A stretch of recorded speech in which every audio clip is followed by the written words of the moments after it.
Hello, BookTube. I've got some mail for you today. Just one piece of mail, one box, a heavy box. I didn't know what it was. I theorized that it maybe was a couple of finished copies that I am greatly looking forward to. And then I noticed that it was a repurposed Target box, and I went on a rant about how it must be from one of you, breaking rule number one on this channel, which is don't send me a book, no matter how tempting it is. You can send me as many e-books as you want. You can also send me your old tech. I had quite a few of you email me an answer to a question that I posed just the other day about Brian Geiger, who was holding up a piece of tech in one of his videos. Several of you identified exactly what it was before he himself emailed and told me what it was. An Asus Flip C343, I think, or 434, which is an intriguing looking machine. It looks really premium. It's $500. It's a lot for a Chromebook. But you're free to send me your old Asus Flips or any other old tech that you want. I have a lot of it and I love it. But not books. I get a lot of books. I have access to a fire hose of books here. I know what I want. Obviously, I'm not in the market for just anything, so it can go awry. And then I opened the box and saw that it pleased me greatly. It's from one of you who got around rule number one in the only way that you really can, which is to ask me ahead of time if I want the book you're thinking about sending. And I will either say yes or no. And this person cleared it ahead of time with me, has done it before, and when I saw what was in the box, I squealed with happiness, which is a moment that a lot of you, for some odd reason, like to see, and I know the sender would have liked to see it, but I didn't. I stopped that video and deleted it because just about 30 seconds after I screamed with delight, someone just right nearby a man started a gas-powered leaf blower. And some of you will already be going, oh no, oh I'm so sorry, because you know what that means. A man who starts a gas-powered leaf blower will not stop using it. So they blow leaves around. The leaves go up like that and then fall back down pretty much exactly where they were. You don't do anything with a gas-powered leaf blower unless you're willing to go whole hog and blow the leaves directly onto someone else's property. You can do that, plenty of people do, but it doesn't matter what strategy you take when you use such a device, because by then your eyes are already glaucomaed over and you are no longer human, and you are not considered human under law. You are a gas-powered leaf blower. You have been lost. You are the walking dead. And obviously a manifest danger to everyone around you until the gas runs out in your gas-powered leaf blower, in which case some men with totally fogged over eyes and drool coming out of their mouth have been known to simply attack people with the device, even though it doesn't work anymore. The most common sign of this is that when there are no more leaves within a 100-mile radius of the man running the gas-powered leaf blower, he will point it at concrete. And they make as much noise as a 747 landing at Logan Airport. So it's not a thing that neighbors can ignore. They can't hear anything in their own homes. Their kids are frightened. No one can go anywhere near the person, because coming anywhere near the person, if you're a man and you come anywhere near that device, you run a risk of becoming the Walking Dead. So people started yelling at the guy before his eyes fogged up completely, when he still had a little bit of rational thought left. They started yelling at him to stop, begging with him to stop. I imagine that if his loved ones knew what was happening, he's probably their main breadwinner, and they have to know what's coming. He didn't listen. They never do. And eventually the police were called. In Boston, the code for this is LB 99, leaf blower 99, which is police code for send a seasoned man, because they're going to have to kill the person. You have to shoot someone off a gas-powered leaf blower. They're not going to drop it on their own, is my point. And you can't take it away from them if you're a man, because you can't touch it yourself. So eventually, the neighborhood, in addition to that noise and the screaming from everybody else, the neighborhood was full of sirens. 2 police cars rolled up. They are required by law. They hide themselves behind their doors so that they're not anywhere near the leaf blower. And they're required by law to yell out a warning, drop the leaf blower. They know that's not possible. But they have to do it anyway. Of course, the person didn't do it. He was busy leaf blowing dry concrete. And then there was a volley of shots. He was shot off the machine, or he was shot dead. It takes a lot to kill a leaf blower once their eyes are fully glazed over. It takes a lot to kill them. But he eventually went down. But even then, the noise wasn't over, because then the hazmat team has to come with fully protected women to pry his hand off the gas-powered leaf blower. So it's a whole thing, as the kids say. It took a long time to clear off, because then CityWorks came to scrub off the blood. There's some scientific disagreement as to whether or not the spilled blood of a leaf blower can infect a man. I don't think that's true myself. I hold to the scientific view that says you actually need the device. Everyone that the Boston Police Department confiscates, they destroy, of course, because they're a danger to everyone. But manufacturers still make more.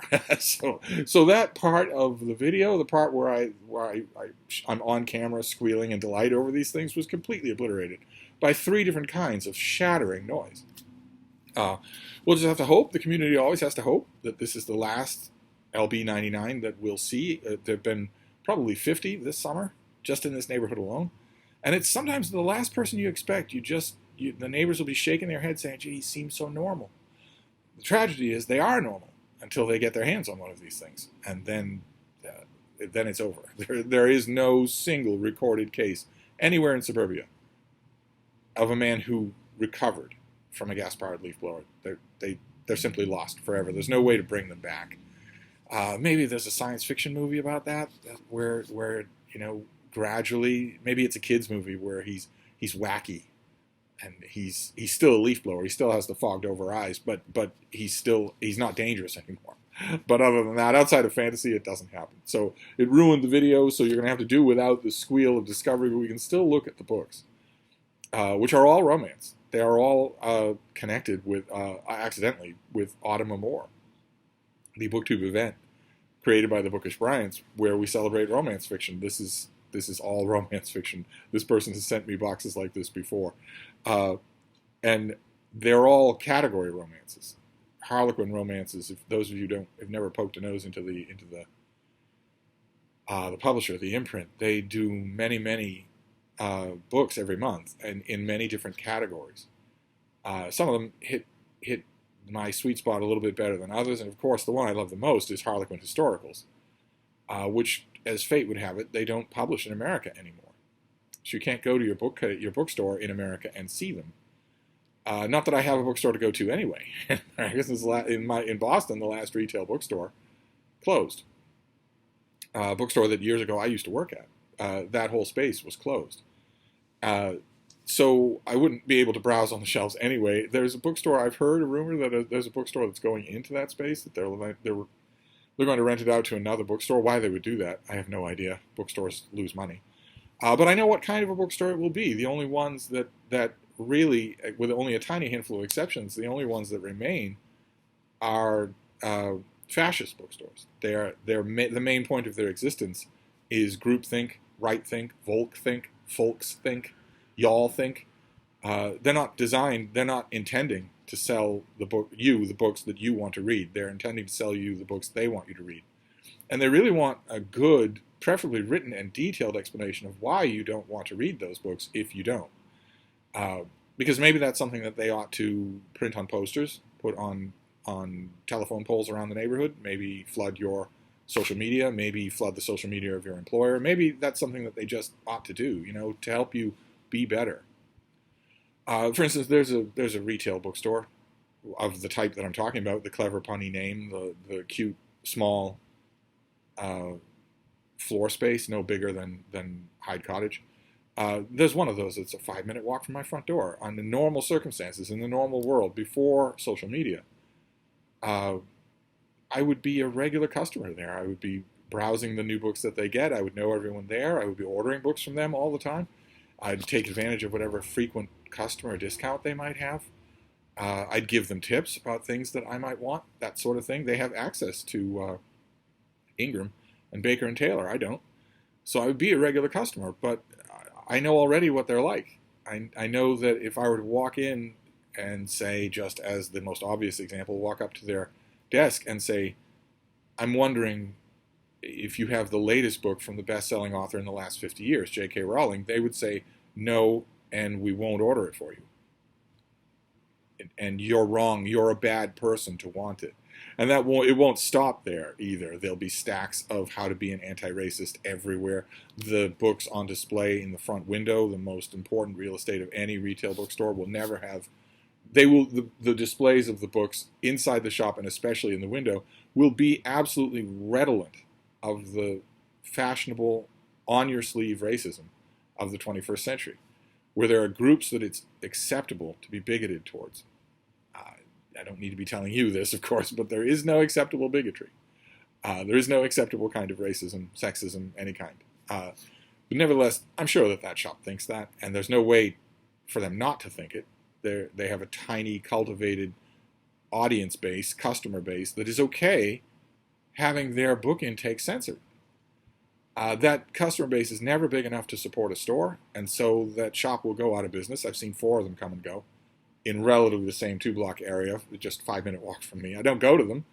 And if there's a new bookstore in the place where that old retail bookstore was, I won't go to that one either. I know already what it will be like. It'll be full of book choices that were made for me by censorious school moms that think I'm a bad person if I don't agree with the political opinions that they happen to hold today. No, thank you.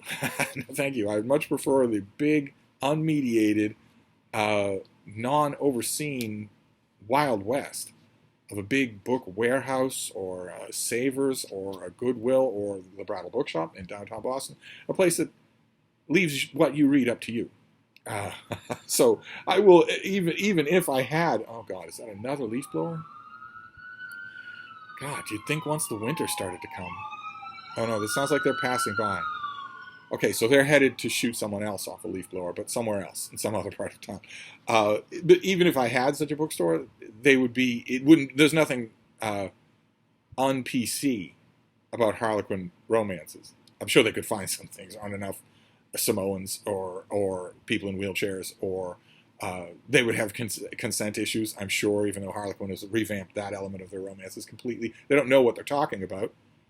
Fascistic censors never actually know what they're talking about. They never actually know what they're forbidding. They're going off memes and whisper networks, same as they ever have. But even if they weren't like that, their sheer snobbishness would not let them put romances in their bookstore. So I'm very grateful to this particular person for sending me historical romances, the Harlequin historical line.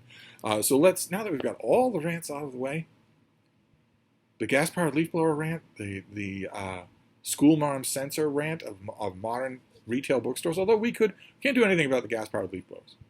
Once a man touches one of those things, he's lost. But we can do something. We can turn around the rant about retail bookstores.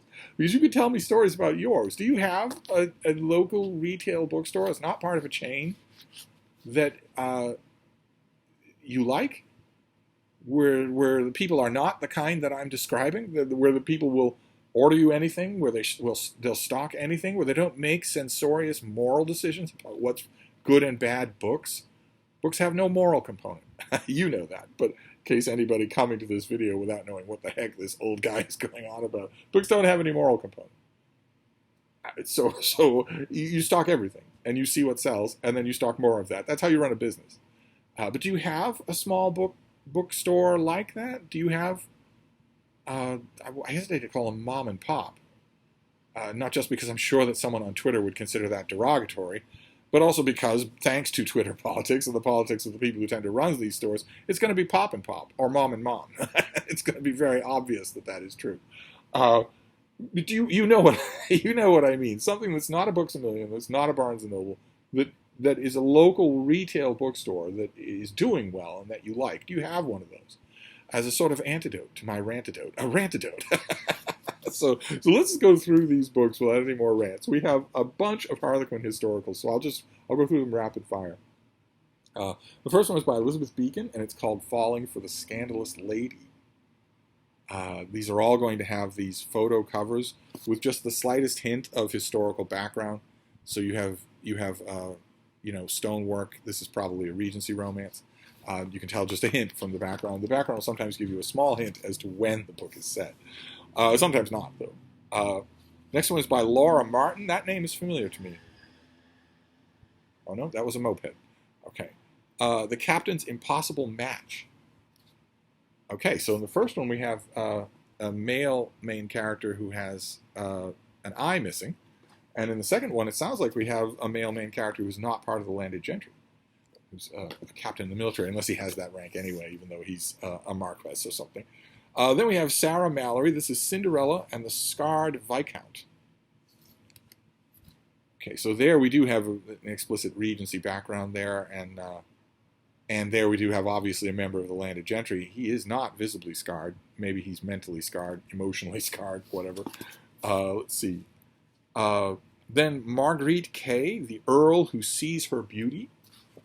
Those of you who are familiar with the Regency period will be already counting up all the problems with this cover.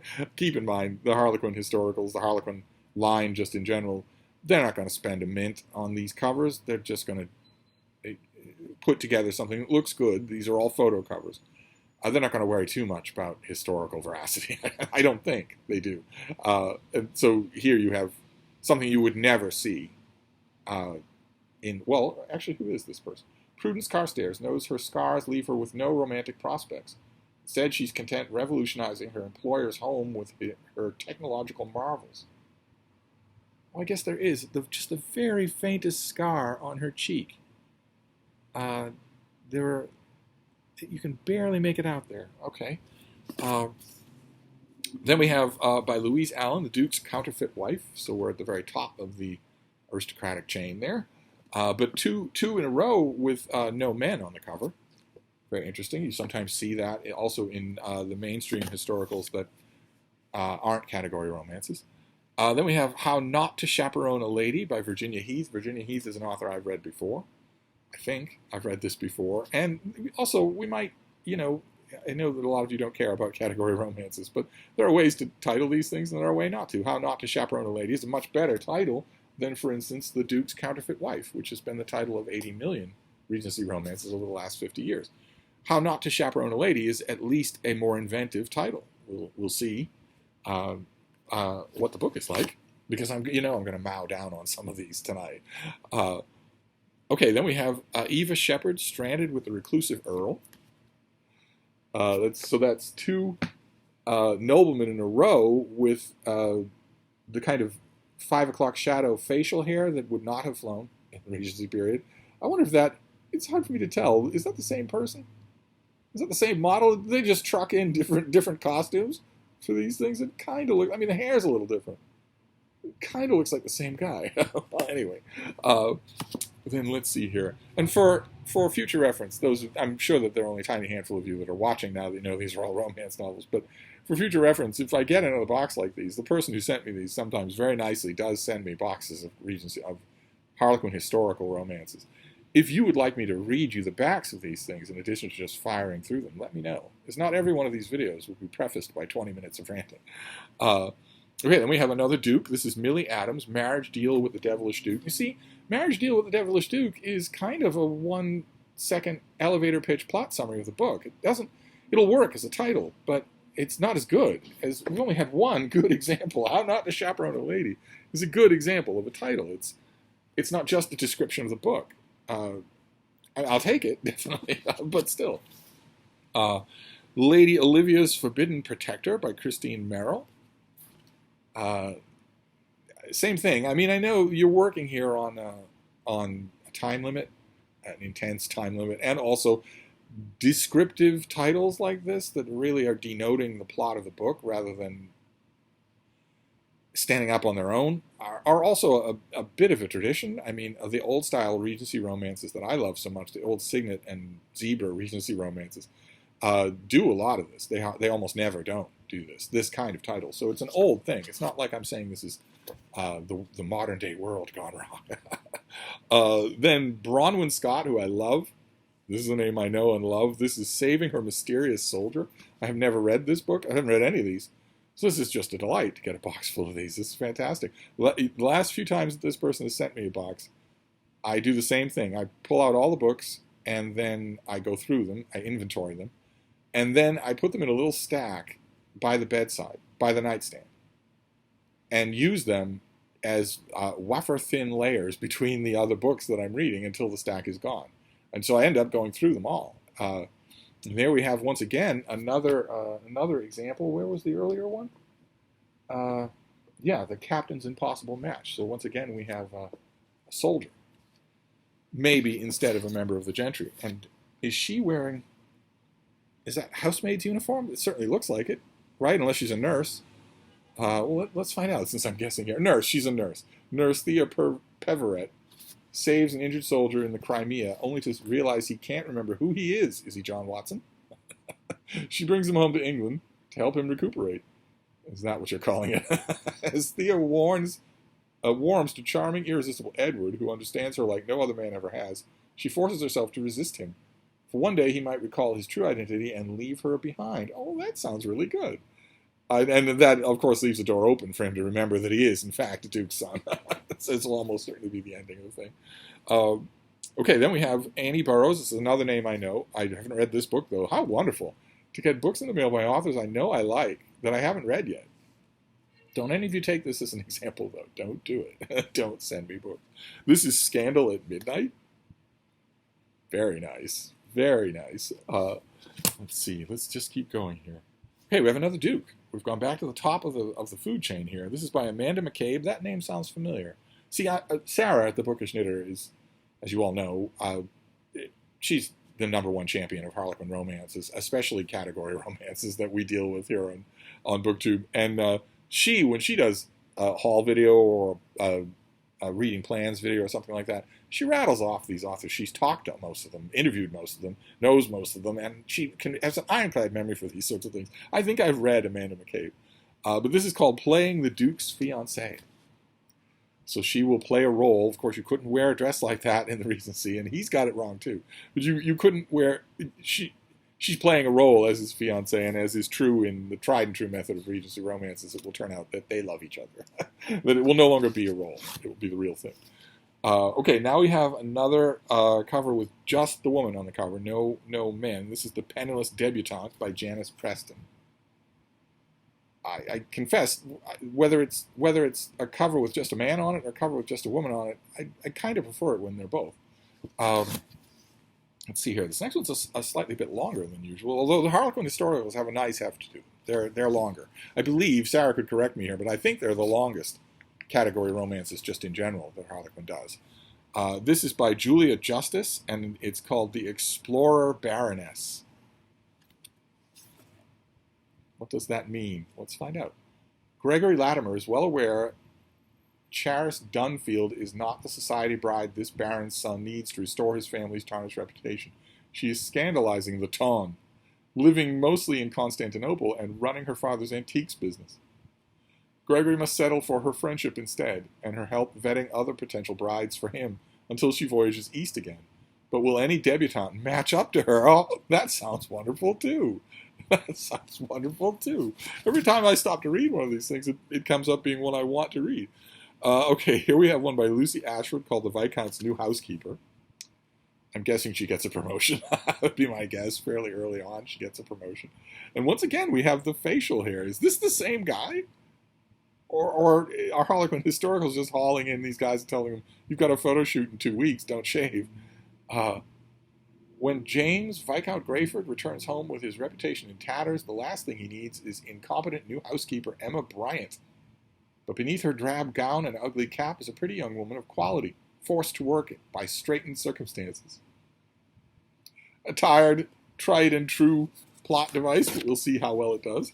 Then we have another one with just the woman on the cover. This is Helen Dixon, To Catch a Runaway Bride.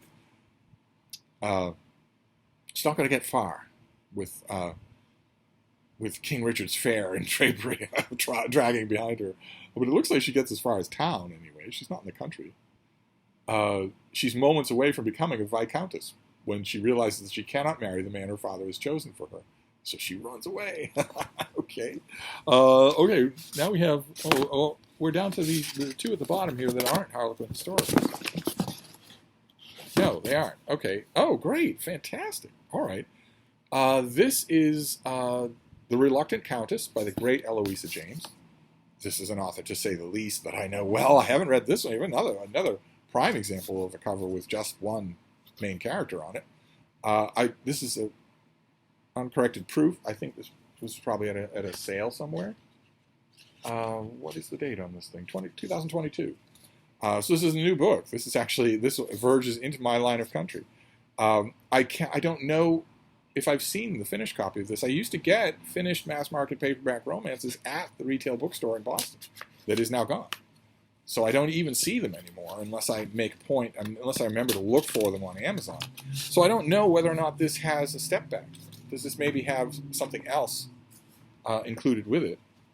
And then the last one, is this also 2022? It is. It is. This is an author I know very well and love. This is Joanna Shupe, I think. I've always assumed that her name is Shupe. This is The Bride Goes Rogue, one of the Fifth Avenue Rebels novels.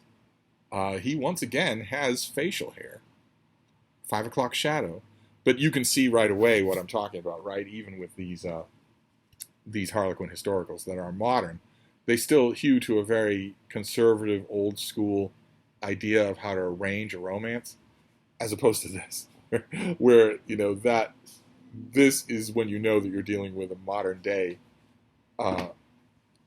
historical, a modern day Regency, is that you'll have covers like this, and believe me, the cover reflects the contents. This is very much what you'll get inside the book. But and there's no way I can do a Steve pyramid of all of these, but this is fantastic, just fantastic. This is just a gigantic pile of romances. This is exactly what I'm going to do to read these things. I naturally want to know how much I can do before it collapses. This is exactly what I'm going to do. I'm going to make these into a pile, a tower, as it were. Not the Tower of Babel, but the Tower of Bodice. I'm going to make a tower and wedge it next to the bed, next to the nightstand, so that when I'm reading a history of Vatican II or whatever, and I finish and I think, well, that was good or bad or indifferent, I've got a whole bunch of work to do to make a review comprehensible to a general reader, etc., and I want just some enjoyment, then I will grab one of these things. Look at that, I did it. Then I will grab one of these things to sort of set the meter back to zero. So fantastic, the sender of these. Thank you very much. As always, this is like the fourth or fifth time that I've got a box. I get a box like this periodically, and I love them. I wish I could have preserved the original childlike squeal when I open them. Maybe next time. Maybe the next time I get a box like this will probably be winter, when there are fewer LB99s. There are fewer totally legally justified mass executions of men who have become gas-powered leaf blowers, where the cops give the signal so that the parents can take the kids indoors. Years later, the parents can explain to the kids what happened, but it's going to be a shooting match, and they don't want the kids to see that. Maybe in a month or two, I get another one of these boxes. Maybe the situation will be different. Anyway, I don't want to go on another rant now, do I? So I'm going to wrap this up for now, but I'll be back. Thank you, BookTube.